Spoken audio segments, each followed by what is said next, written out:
Hey, good morning, ICCM Life Center family and friends.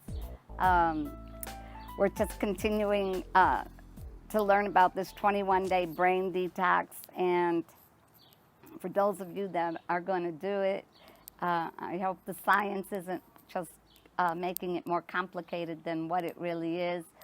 But she explains all the science to marvel at God's creation. But in the meantime, we might be getting really confused because it really is a simple process. So we're almost there. We're at step number 2, which is focused reflection. Although a lot of studies talk about Eastern meditation techniques, what it boils down to every time is deep, intellectual, disciplined thinking. And so step number 2 is focused reflection. So not letting your mind just wander, but being direct, intentional, and replacing toxic thinking with new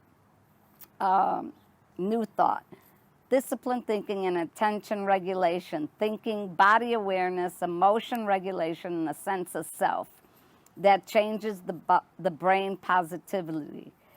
Consequently, people gain health, happiness, and peace. Exactly the instructions and consequence of Philippians 4:8. Finally, brothers and sisters, whatever is true, whatever is noble, whatever is right, whatever is pure, whatever is lovely, whatever is admirable, if anything is excellent or praiseworthy, think about such things. There's a reason God is telling us to think about these things, because these things are what make us operate or run the best. And so that's kind of when we do our catch it, check it. If it's not one of these, then we need to change it. And focused reflection is thinking on what it needs to be. Getting out of a toxic thinking block. If you're going to get out of any toxic thinking block, you need to think, understand, and apply the wisdom you gain. Thankfully, you have the structures and physiological processes at your disposal to do this. She says neuroplasticity and quantum physics are for your benefit and can help you enjoy every day. Don't forget that.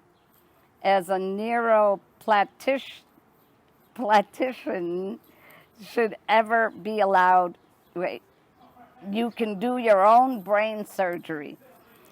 This means no thought should be allowed to control you. And again, we learned this in discipleship. So you're already way ahead of the game. And I'm just trying to explain some of her stuff, and maybe not very well, but I'm doing my best. All right. So the thought becomes vulnerable to change. The amplification means that the thought is conscious and becomes labile, which means unstable and changeable. In fact, it must change. The science of thought demands that change must occur either by reinforcing the thought as it is or by changing some of it or all of it. So it's in a state of change. The memory cannot sink back as part of your attitude into your unconsciousness without being changed in some way. This is marvelous news for you, but it is also emphasizes the responsibility you need to take for your thought life. Not just for what comes out of your mouth, but for your thought life, what you allow yourself to be thinking about, what you allow your thoughts to portray.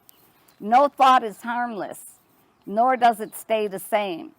It's constantly changing. As I said in part 1, you are constantly changing the landscape of your brain moment by moment. You are a thinking, creative being, quite brilliant. So question, now that you are aware that your thoughts are unstable and changeable when they are in your conscious cognitive mind, can you focus on one in particular and experimenting with changing it? So grabbing one of the thoughts and let's see if we can change it. When you think, you change. This constant change means that the deeper you think, the more change you can make. This change is real and happens via electromagnetic and quantum forces, as well as neurotransmitters activating generic expressions in protein synthesis. As a reminder, proteins are made and used to grow new branches to hold your thoughts. So if you don't get rid of the new thought, you reinforce it. So if you leave it alone, some toxic thought, if you just leave it there and you don't change it, it reinforces it. And this is a phenomenon. This phenomenon,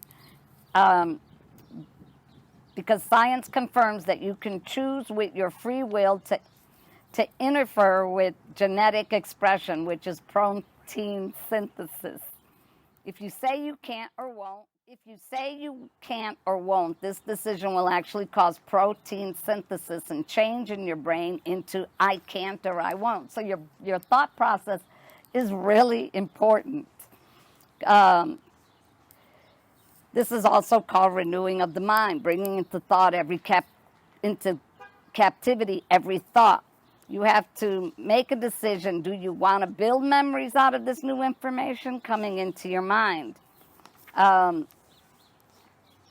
Imagining builds physical thoughts. So that's what I'm talking about.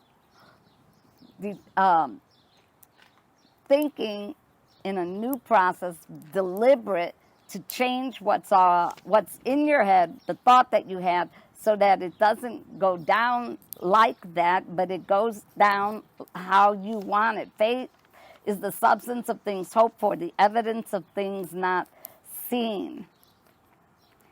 It's also seen in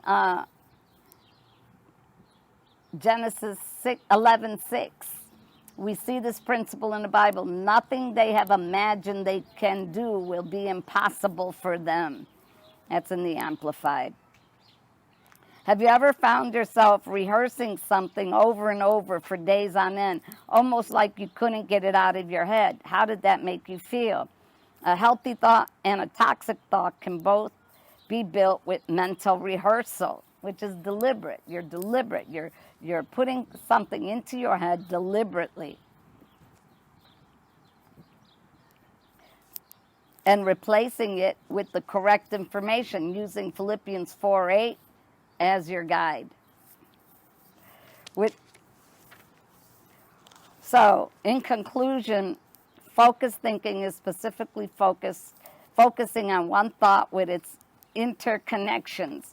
2, it is directed and deep intellectual process.